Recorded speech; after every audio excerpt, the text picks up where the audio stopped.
A woman who forgot she was strong. The mirror showed her what she'd come to believe, someone small, worn down, barely holding together. Sarah had forgotten when it started, the slow fade of the woman she used to be. Perhaps it was after the third rejection letter, or maybe when her marriage crumbled, or in the endless nights caring for her ailing mother while her own dreams dissolved like sugar in rain. She had built walls so carefully around her heart, brick by brick, each one labeled with a hurt she'd survived. But somewhere in all that protecting, she'd locked herself in. "I'm just not that kind of person anymore," she'd tell her sister when invited to anything that required courage. "I'm just tired," she'd whisper to herself at night, though tired didn't quite capture the weight she carried. One Sunday morning, sitting in the back pew as usual, Sarah barely listened to the sermon. She was making mental lists, groceries, bills, the leak under the sink. Then a single sentence cut through her fog. "You were not made to simply survive." Her head lifted. The pastor continued, reading from Philippians, "I can do all things through Christ who strengthens me." He paused. "Not through your own strength, which runs out. Not through sheer willpower, which breaks. Through Christ. His strength becomes yours." Something shifted in Sarah's chest, like a door she hadn't known was closed beginning to crack open. She thought of Moses, who said he couldn't speak well, yet led a nation. Of Gideon, who hid in a winepress, whom God called a mighty warrior. Of Esther, terrified, who walked into the throne room anyway. Of Mary, a young girl who said yes to the impossible. None of them had enough strength on their own. That was never the point.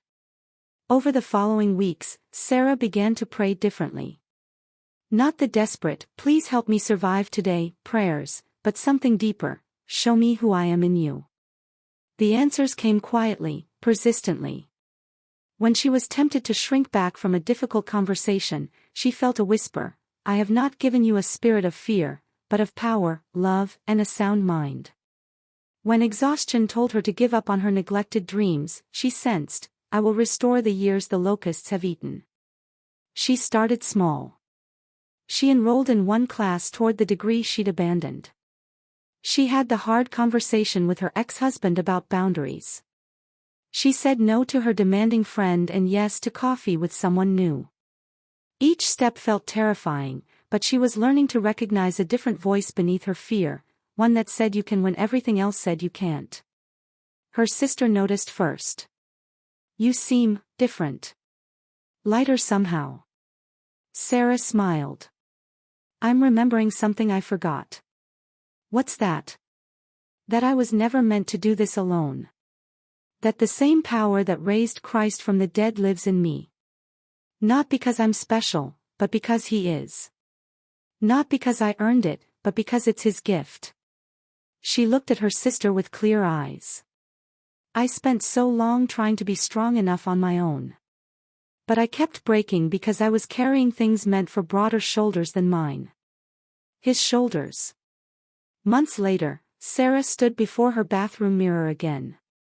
The reflection hadn't changed much outwardly, same face, same scars of living.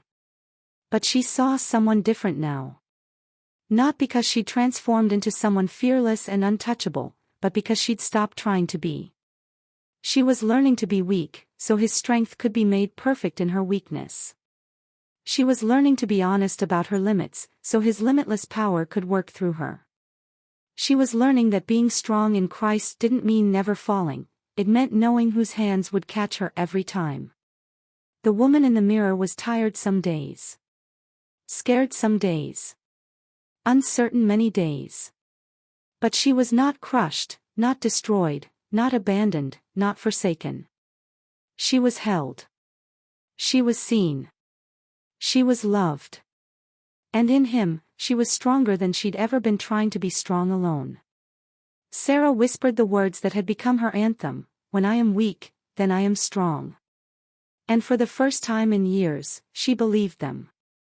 "But He said to me, 'My grace is sufficient for you, for my power is made perfect in weakness.'" Therefore I will boast all the more gladly about my weaknesses, so that Christ's power may rest on me. 2 Corinthians 12 verse 9.